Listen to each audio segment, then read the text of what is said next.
Mwah, ah. Yeah. I am Johnny Boy, the consumer monkey McDonald. This is Business Live Global. What is this?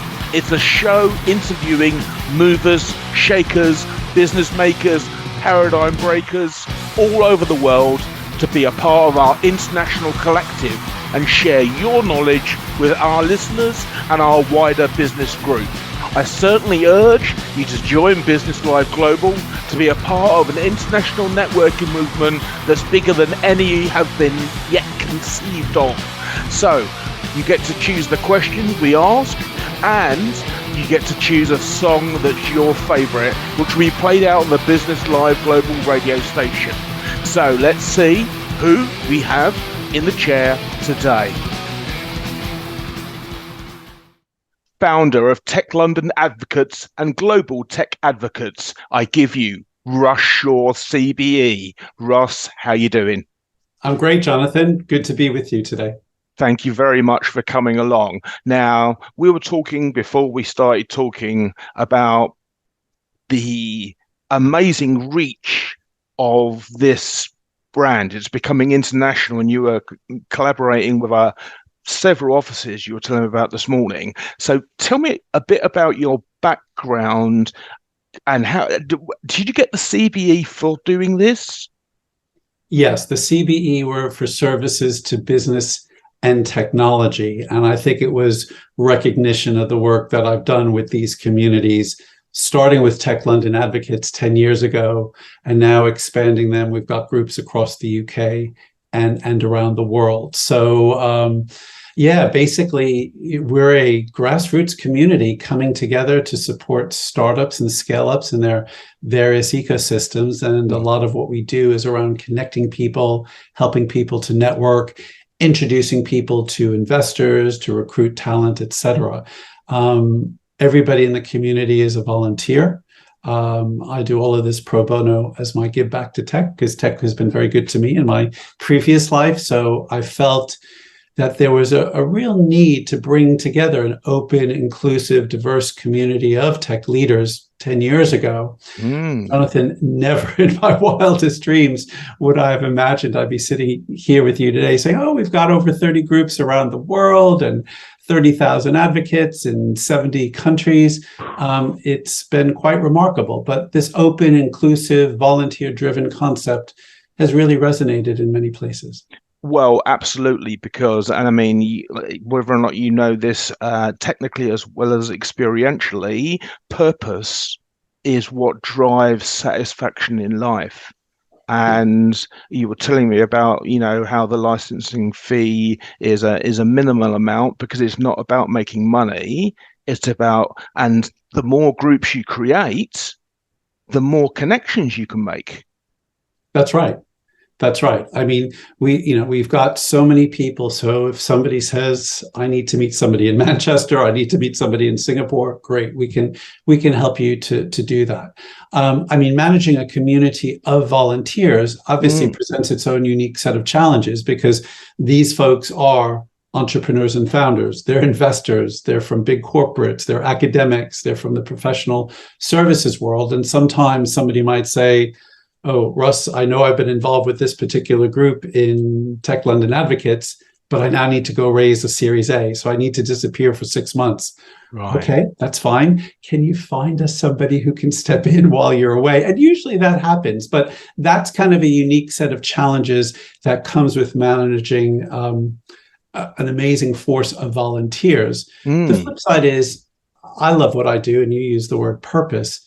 I get to see people's better angels every single day of the week. I see them giving that little bit extra to make a difference. If it's mentoring somebody, introducing somebody, explaining, what does quantum mean to a broader group of people who don't understand what quantum is.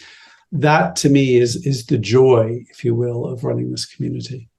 Well, yeah, it's fantastic. And we met at the Inspirational Women in STEM and Construction of House of Lords. Yeah. And it was fantastic to be in that room. But on a previous interview, actually, Alexandra Knight, when I interviewed her, and we were just saying there's not enough.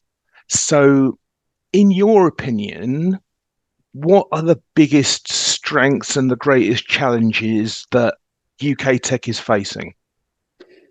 Yes, maybe just starting with the challenges, because I see two which are interlinked with each other. Okay. One is around a workforce that is skilled to support the growth that we can plan for in UK tech.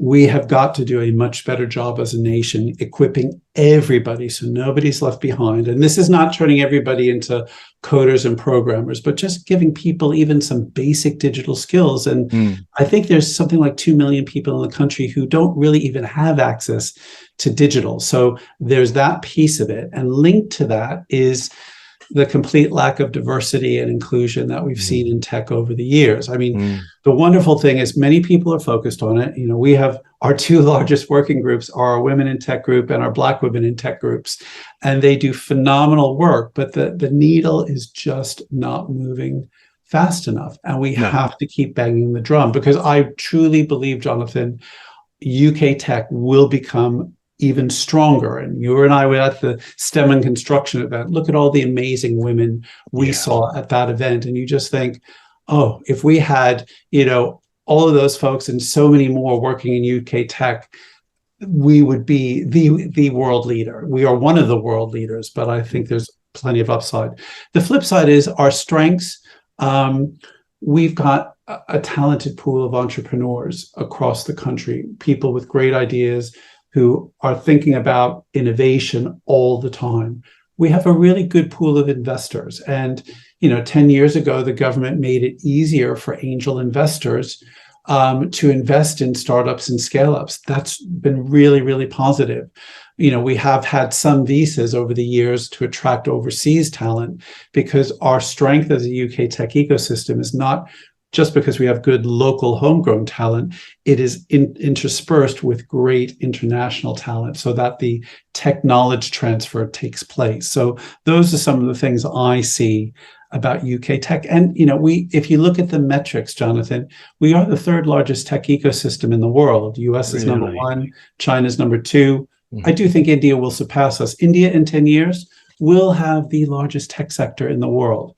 But for the UK to be up there with those three other nations who are just enormous in terms of size, scale, and geography really makes a great statement about how we operate as an ecosystem. So an entrepreneur looking at this, looking at you speaking at the moment, an investor looking at this, looking at you speaking at the moment, how do we get in touch with you? Sure. Yeah. Just lots of ways. One, if you just go onto our website, it'll talk about how you become an advocate. Usually that means getting somebody to send their email to me, and then I send them a welcome email. I still personally welcome everybody in the group with a welcome email 10 years later, but there's a reason for that. If you're on LinkedIn and you say, look, I heard about this from the Business Live Global podcast, great, just put that in your message. Our working groups are doing events all the time. Next week, our Black Women in Tech group is doing a great event.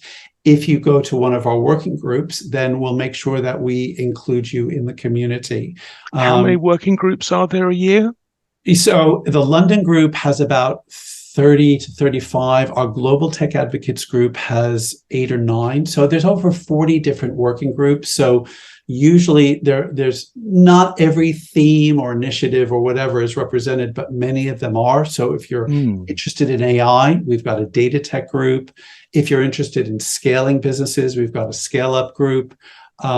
We do every 2 years, we talked about investors, I do something called our investor showcase, where we bring together, because we have hundreds of investors in the community. It's one of our most popular events where we have the investors do the talking. What are they interested in? What excites them? What's going on in the IPO market?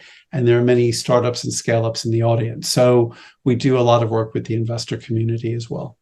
What gives you, being a purpose-driven individual as you are, what gives you that ring of satisfaction? What do you like to see happen?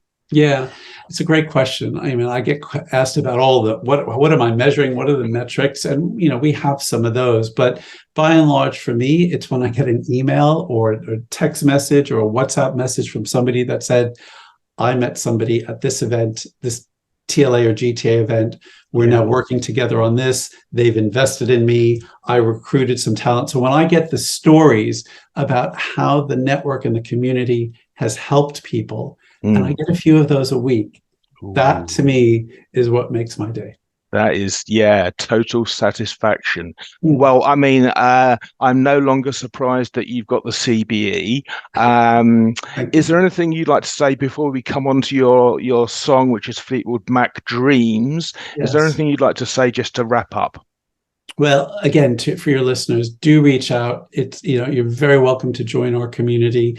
Hopefully you can engage and see what's going on. And even if you're not a techie, we have lots of non-techies in the group who are part of the community because they just want to learn more about what's going on in tech. So I guess that's the last thing I'll say. And Dreams is one of my all-time favorite songs by Stevie Nicks, who is still on tour even though she's 75 now. Well, So I've got what a the great brand, what a great legend, absolutely. remarkable woman.